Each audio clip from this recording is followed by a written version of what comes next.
Isang mahirap na estudyante ang nauwi sa pagpapakasal sa isang mayamang babae na 73 taong gulang. Isang linggo matapos ang kanilang kasal, nagulat siya sa madilim na kulay abong langit na bumalot sa maliit na bayan ng kolehiyo sa Texas. Ang mga kalsada ay kumikislap sa ulan. Naglalakad sa sidewalk si Mateo Santos, 21 taong gulang, nakasabit ang backpack sa isang balikat at bakas sa mukha ang alalahanin. Nasa huling taon na siya ng pag-aaral sa abogasya, nagbabalansi sa part-time na trabaho at binabalikat ang malaking utang na iniwan ng kanyang yumaong ama. Pakiramdam niya parang unti-unting nagsisikip ang mundo sa kanya araw-araw. Biglang nag-vibrate ang kanyang telepono sa bulsa na nagpagising sa kanyang iniisip. Mateo Santos, sagot niya. Isang kalmado at maotoridad na boses ang narinig niya. Mr. Santos, ako si Carmen Rosales. Kailangan nating pag-usapan ang iyong sitwasyong pinansyal. Nagulat si Mateo at sumagot, pasensya na, sino kayo? Paano niyo nalaman ang tungkol sa... Alam ko ang kailangan kong malaman, putol ng babae sa kanya. Magkita tayo sa Rosales Bistro ng alas 7 ng gabi, mahalagang mag-usap tayo. Naputol ang linya bago pa man siya makapagtanong. Bagamat naguguluhan, ngunit na curious, nagtungo siya sa mamahaling kafe na sinabi nito. Habang papalapit siya, lalong lumakas ang ulan at halos hindi na siya maprotektahan ng kanyang jacket. Pagpasok niya, sinalubong siya ng mainit na ambience at mabangong amoy ng nilulutong kape. Sa isang tahimik na mesa, naroon si Carmen Rosales, isang elegante at may kaayusang babae na may pilak na buhok.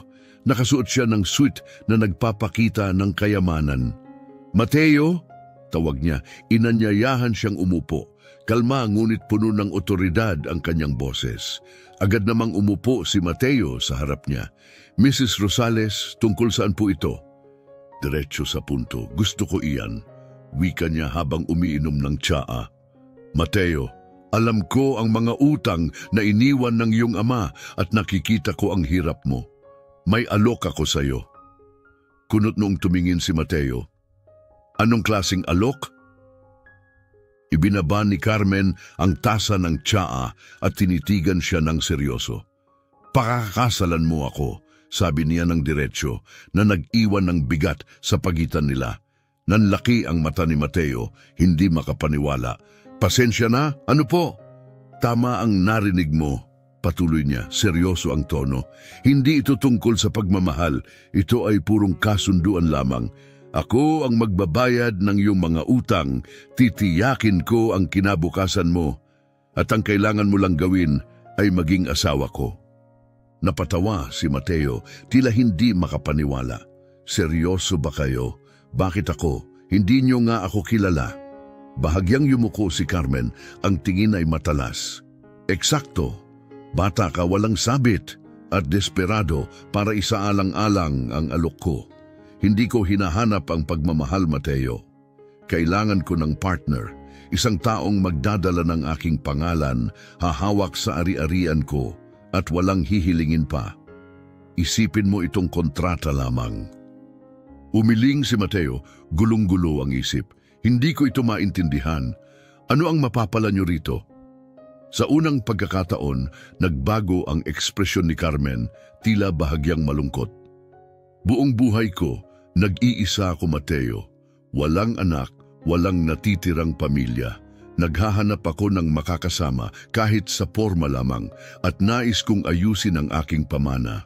Ang isang asawa ay makakabuo ng lahat ng iyon. Biglang tumayo si Mateo, gumalaw ang upuan sa sahig. Kailangan ko ng oras para pag-isipan ito. Naunawaan, sagot ni Carmen ng kalmado, pero huwag kang magtagal, ang alok na ito ay may hangganan. Habang pauwi si Mateo, basang-basa siya ng ulan, nanatili sa isang estado ng pagkagulat. Kinagabihan, ikinuwento niya ang sitwasyon sa kanyang ina habang sila'y nasa lamesa sa kusina. Bakas sa mukha ng kanyang ina ang pag-aalala. Ang bigat ng gasto sa kanyang gamutan at ang nalalapit na pagpasok ng kanyang kapatid sa kolehiyo ay pabigat sa kanilang pamilya. Mateo, mahinang bulong ng kanyang ina matapos marinig ang alok ni Carmen. Parang hindi ka panipaniwala, pero kung nagbibigay siya ng tulong, baka dapat mo itong pag-isipan. Napatingin si Mateo sa kanyang mga kamay, nahihirapang balansehin ang kanyang pagmamalaki at ang kanilang sitwasyon. Ibig mong sabihin, papakasalan ko ang taong hindi ko mahal para lang malutas ang problema natin. Ang ibig kong sabihin, iligtas mo ang sarili mo, sagot ng kanyang ina. Nanginginig ang boses at tayo. Kinabukasan, muling nakipagkita si Mateo kay Carmen sa bistro. Tulad ng dati, kalmado at matatag ang kanyang presensya. May desisyon ka na ba? Tanong ni Carmen, hindi man lang tumingin mula sa hawak niyang tablet. Huminga ng malalim si Mateo at sumagot, gagawin ko. Ngumiti si Carmen ng bahagya at ibinaba ang tablet. Magaling, aasikasuhin ko ang lahat kaagad. Pagkalipas ng 1 linggo, nakasuot si Mateo ng suite na inihanda ni Carmen, nakatayo sa isang maliit na korte. Ang seremonya ay maikli, dinaluhan lamang ng abogado ni Carmen at isang notaryo. Habang nagpapalitan ng mga sumpaan, naramdaman ni Mateo ang kakaibang kaba. Nang ideklara silang mag-asawa, ang ngiti ni Carmen ay magalang ngunit malamig. Maligayang pagdating sa iyong bagong buhay, Ginoong Santos. Habang lumalabas ng korte sa ilalim ng mahinang ambon, napansin ni Mateo ang kanyang refleksyon sa isang puddle. Naisip niya kung nailigtas ba niya ang kanyang pamilya o isinuko ang kanyang dignidad. Pagdating niya sa mansyon ni Carmen Rosales, nabighani siya sa ingranding mansyon. Para itong museo dahil sa mga granding haligi at perpektong bato, ngunit tila malungkot at walang buhay ang mga bintana. Pagbaba niya ng taxi, dala ang kanyang maleta, parang pumasok siya sa isang kakaibang panaginip o marahil isang bangungot. Sinalubong siya ni Carmen sa foyer. Ang kilos nito ay maingat at organisado. Maligayang pagdating, Ginoong Santos, sabi nito ng formal na nagdulot ng kakaibang lamig sa kanya. Ang hapunan ay 7:00. Tahimik siyang tumango, sinundan ang isang tagapag-alaga patungo sa kanyang bagong silid. Kitang-kita ang karangyaan sa king-sized na kama at antigong dekorasyon, ngunit tila malamig ang kwarto, parang display kaysa isang tirahan. Kinagabihan, sa hapunan, si Mateo ay nakaupo sa isang dulo ng mahabang mesa habang si Carmen naman ay nasa kabilang dulo. Pareho silang pormal ang kasuotan. Ang pagkain ay maggarbo. Inihain ng hindi nakikitang mga tauhan sa isang katahimikang parang umaalingaw-ngaw sa ingranding bulwagan. Sana'y nakakapag-adjust ka na, wika ni Carmen, habang maingat na hinihiwa ang kanyang filet mignon. Medyo iba, maingat na sagot ni Mateo. Napakalaki ng mansion, madali akong maligaw.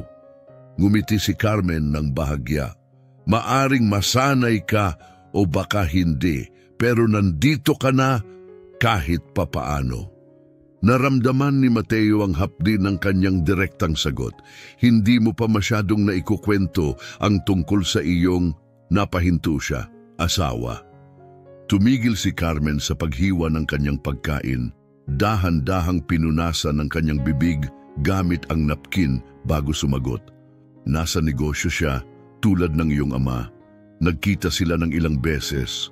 Ang kanyang boses ay nagkaroon ng mas madilim na tono.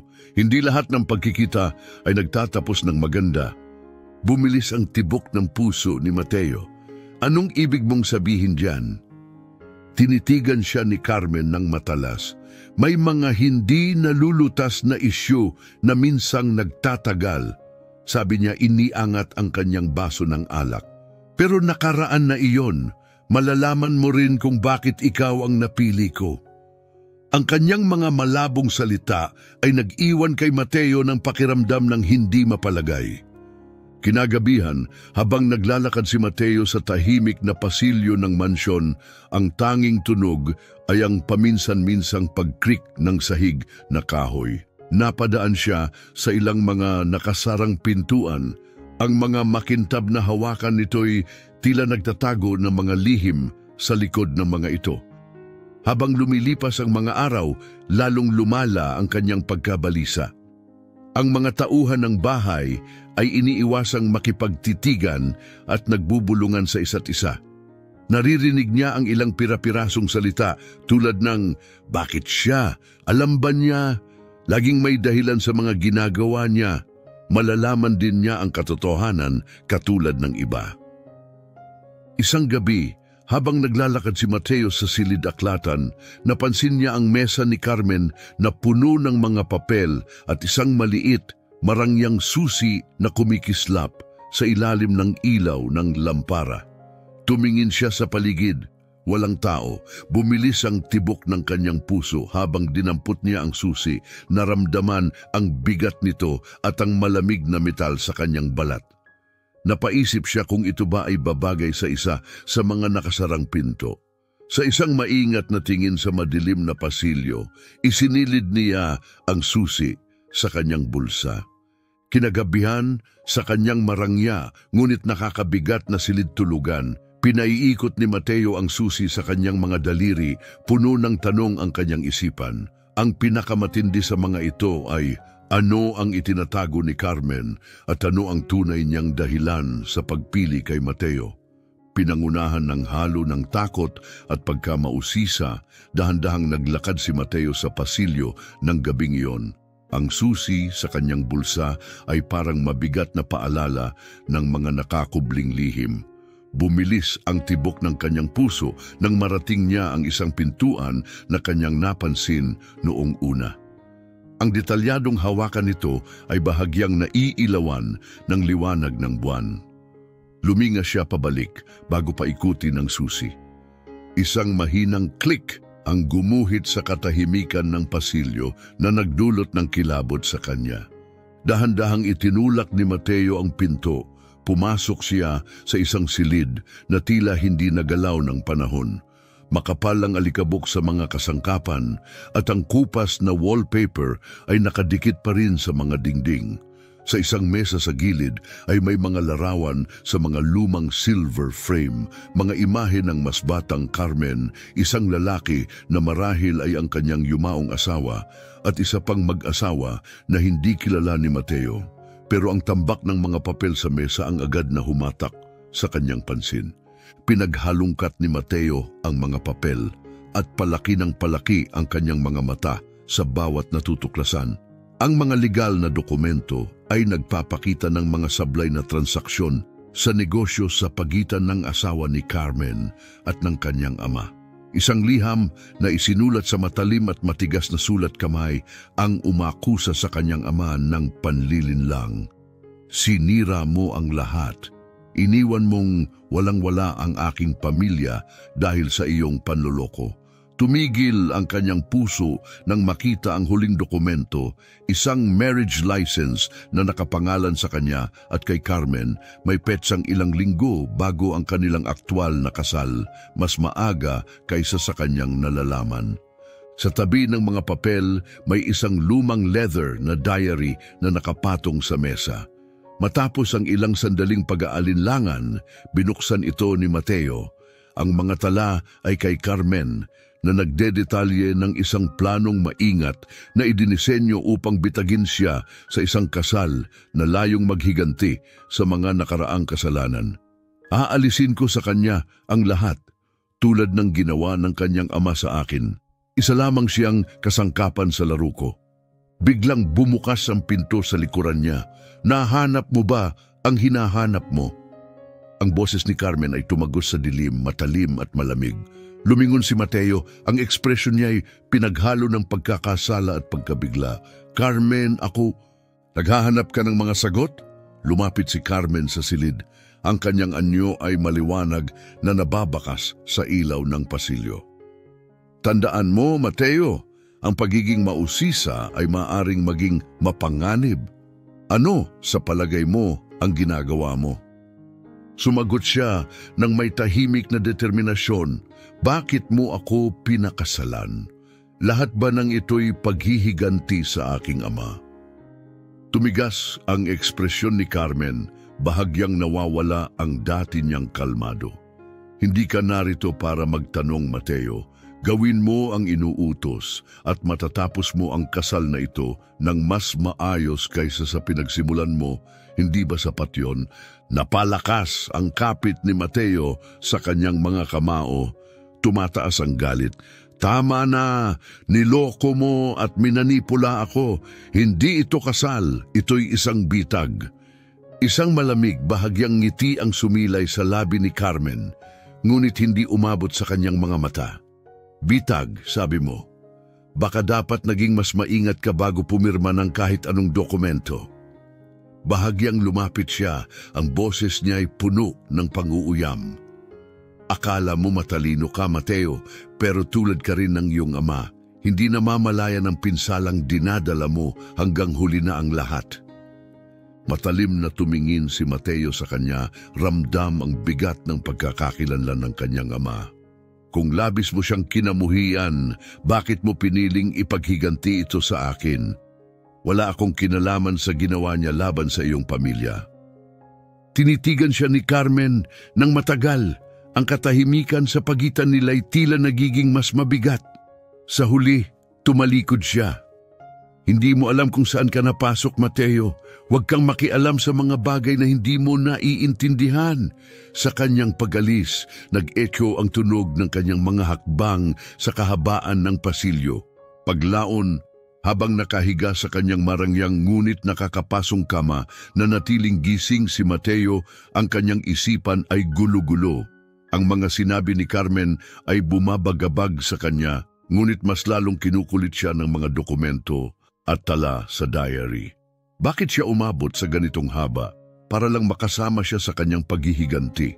Paghihiganti lamang ba ang motibo niya o may mas malalim pang dahilan? Ang mahinang boses ni Carmen ay pumutol sa kanyang pag-iisip.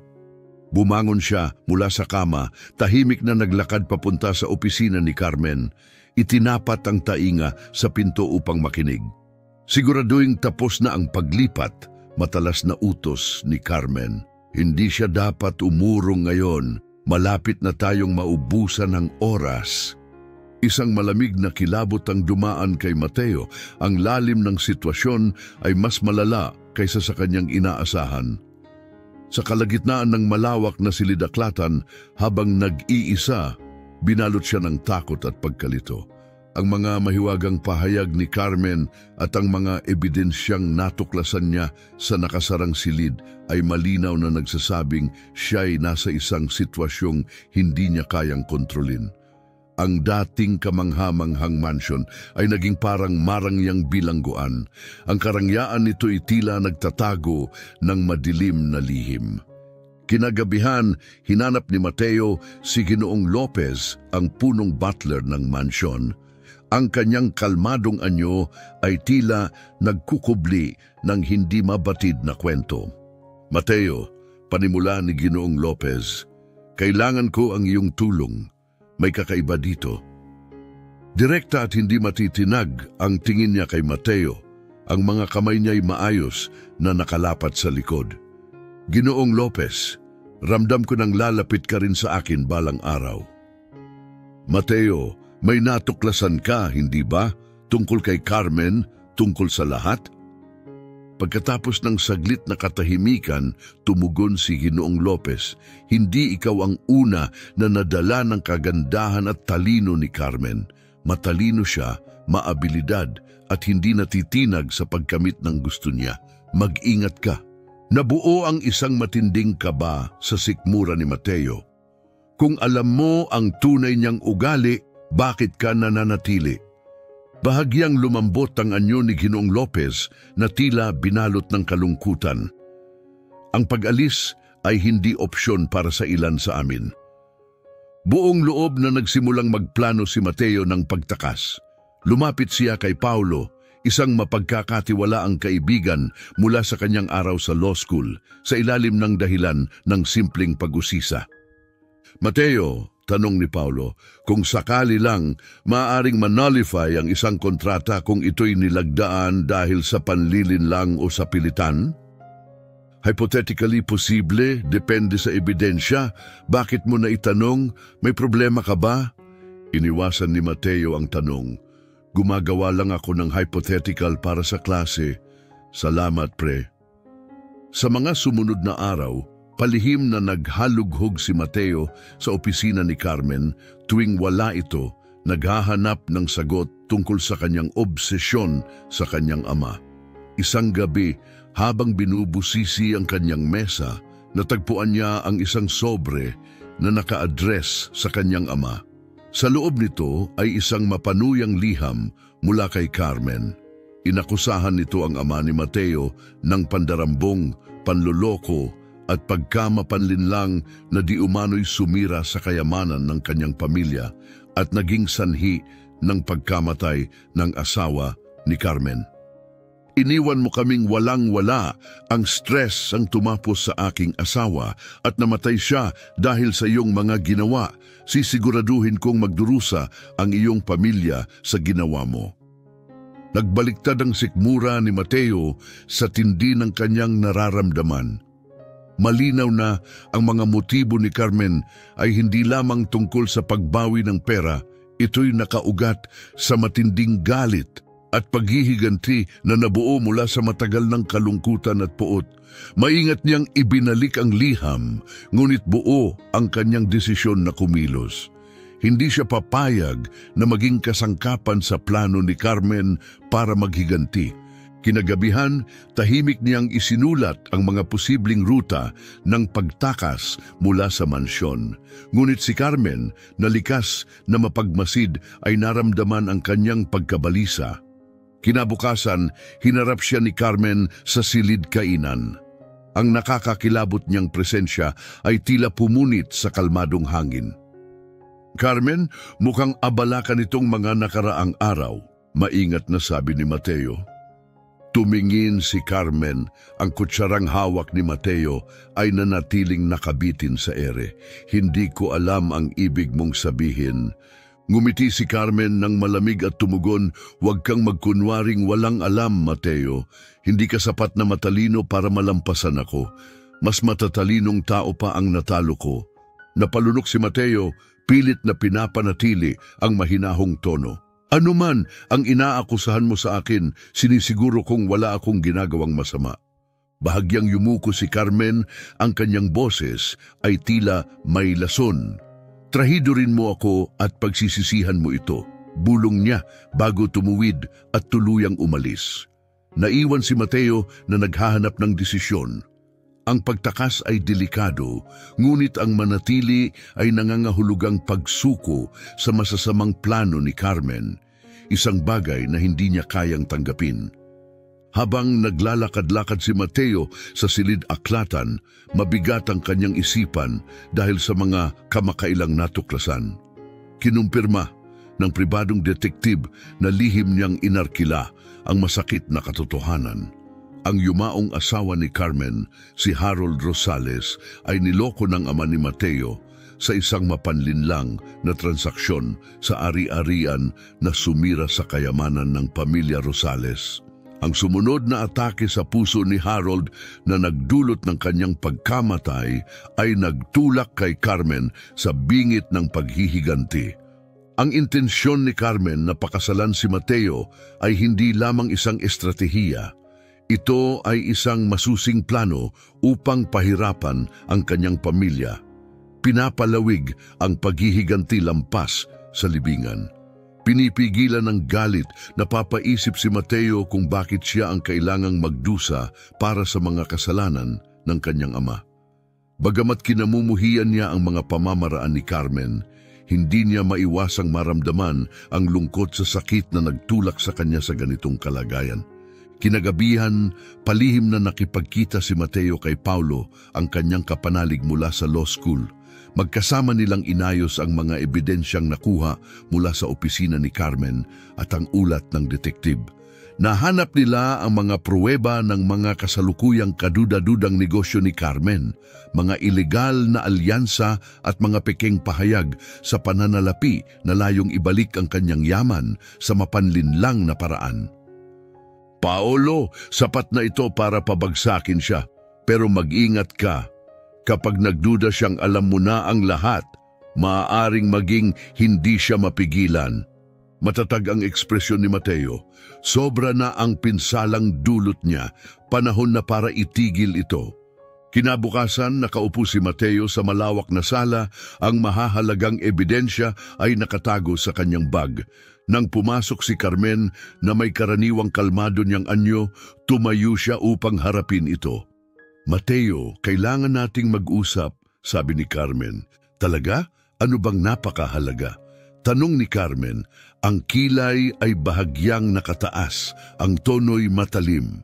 Hawak ng mahigpit ang mga dokumento, sagot ni Mateo. Alam ko na ang lahat tungkol sa ama ko kay Harold at sa mga plano mo para ibalik ang yaman mo. Saglit na bumagsak ang maskara ni Carmen at napatingin siya sa mga papel na hawak ni Mateo. Naghahalungkat ka na naman, hindi ba? Naiintindihan mo ba kung gaano kalaki ang pinsalang ginawa ng iyong ama sa aking pamilya? Lumapit si Mateo, tumitindi ang tono ng kanyang boses. Oo, naiintindihan ko. Pero paano naman ang mga walang kinalaman dito? Paano ang pagiging inosente ko sa lahat ng ito? Tumigas ang ekspresyon ni Carmen. Makatarungan bang agawin sa pamilya ko ang lahat na ang asawa ko'y mamatay sa stress at pighati habang ang iyong amay patuloy na yumaman? Huwag mo akong pangaralan tungkol sa katarungan, Mateo. Habang iniabot niya ang ebidensya, nanginginig ang kanyang mga kamay. Ang paghihiganti ay hindi magbabalik sa kanya, Carmen, at hindi nito maaayos ang nakaraan. Hinayaan mong kainin ka ng paghihiganti. Sinasaktan ng mga inosente at winawasak ang buhay ng iba. Kailan ito titigil? Saglit na lumambot ang postura ni Carmen at akala ni Mateo'y may nakita siyang bahid ng pagsisisi sa kanyang mga mata. Pinapakalma ang boses, sinabi ni Mateo, Carmen, kahawig mo si Harold, ang kanyang determinasyon, ang kanyang lakas ng loob. Hindi ko naisip na makakaramdam ako ng kahit ano para sa'yo, pero nandito tayo ngayon. Natigilan si Carmen sa kanyang sinabi. Tumigil si Mateo, nag-aalinlangan. Kung totoo ang nararamdaman mo, itigil mo na ito. Wakasan mo bago pa tuluyang masira ang lahat. Ngunit bago makasagot si Carmen, narinig ang tunog ng mga gulong ng kotse sa graba. Ilang sandali lang, pumasok ang mga nakasibilyang pulis sa silid kasama si Paulo sa likuran nila. Officer Carmen Rosales, inaresto ka na. May warrant kami para sa mga kaso ng pandaraya at sabwatan, anunsyo ng isang opisyal. Habang naninigas ang ekspresyon ni Carmen, tumingin siya kay Mateo, hindi makapaniwala. Tinawagan mo sila? Humarap si Mateo ng diretsyo, pinanatili ang kanyang kalmado. Wala na akong ibang opsyon. Habang inilalabas si Carmen ng mga pulis, saglit siyang tumigil at tiningnan si Mateo. Akala mo nanalo ka, Mateo? Pero tandaan mo, mahirap putulin ang siklo ng paghihiganti. Huwag mong hayaang lamunin ka rin ito. Habang pinapanood ni Mateo ang pag-alis ni Carmen, isang halo ng ginhawa at lungkot ang bumalot sa kanya. Natuklasan niya ang katotohanan at naingatan ang kanyang kinabukasan. Ngunit ang huling mga salita ni Carmen ay umaling-aungaw sa kanyang isipan, nag-iiwan ng mahabang anino. Kaya bang tuluyang mawala ang mga nalalabing sugat ng kanilang magkaugnay na kasaysayan? Ang matalas na tunog ng martilyo ng hukom ay umalingaw-ngaw sa korte, hudyat ng pagtatapos ng paglilitis kay Carmen Rosales. Nasa likod na bahagi ng silid, tahimik na nagmasid si Mateo sa dating makapangyarihang babae na hindi sinasadyang naging asawa niya habang hinaharap nito ang mga bunga ng kanyang mga plano. Ang kanyang testimonya, bagamat mahalaga sa pagpapababa ng sentensya nito, ay hindi dahil sa awa, kundi dahil sa mas malalim na pag-unawa sa kanilang magkasalabid na kwento. Habang tumingin si Carmen pabalik, nagtama ang kanilang mga mata. Wala na ang dati niyang malamig at kalkuladong tingin. Sa halip, nagbigay siya ng bahagya at tila puno ng pagsisising tango. Pagkaraan, pinabalik si Mateo sa mansyon para sa huling pagbisita. Ang dati nakakatakot na istruktura ay ngayon tila walang laman at malamlam.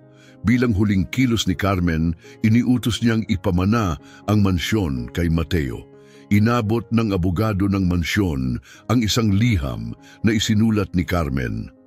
Mateo, ang aking mga ginawa ay hindi kailanman dulot ng pagnanais sa kayamanan, kundi ng paghahanap ng kasagutan. Nararapat kay Harold ang katarungan, ngunit nawala ako sa tamang landas. Ipinaalala mo sa akin ang posibilidad na magpatuloy. Ang mansyon na ito ay hindi na kumakatawan sa aking sakit. Ito ay may potensyal para sa bagong simula. Pinagkakatiwala ko ito sa iyo. Naramdaman ni Mateo na likas lamang na ibenta ang mansyon.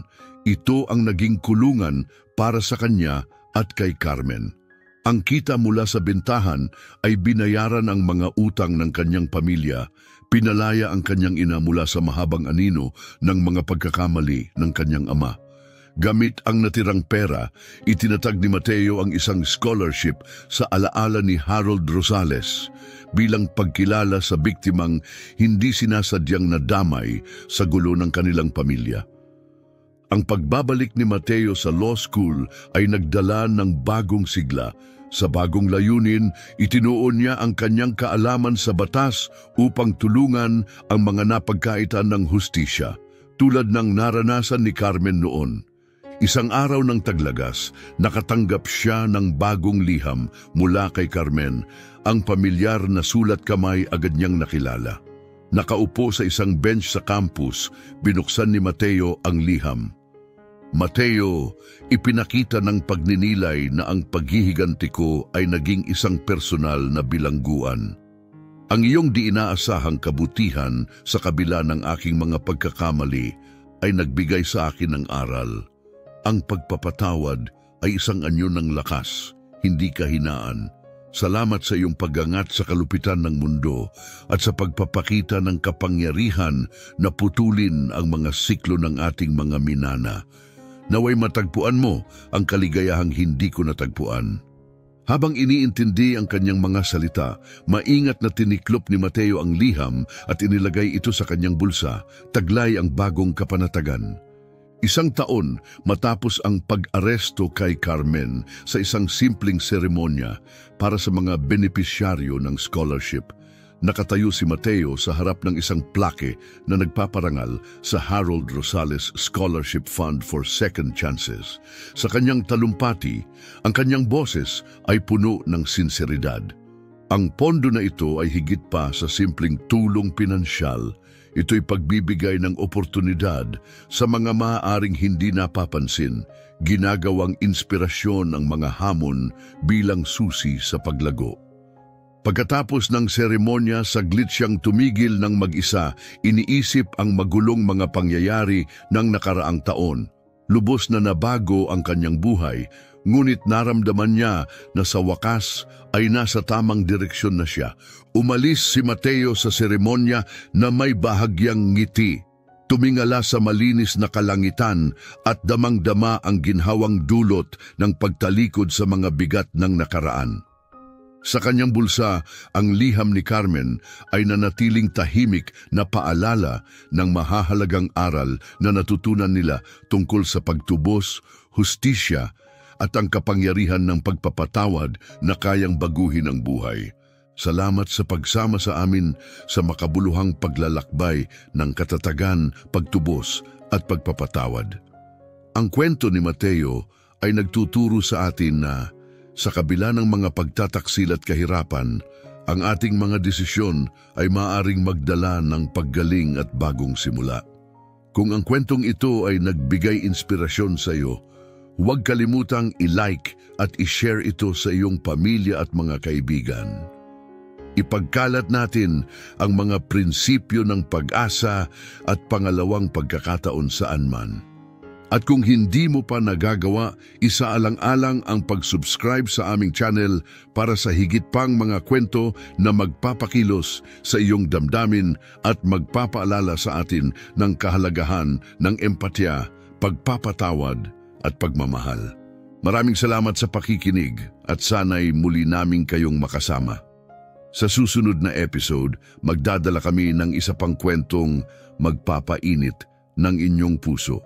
Hanggang sa muli, manatiling ligtas at yakapin ang mga aral na hatid ng buhay. Isang mahirap na estudyante ang nauwi sa pagpapakasal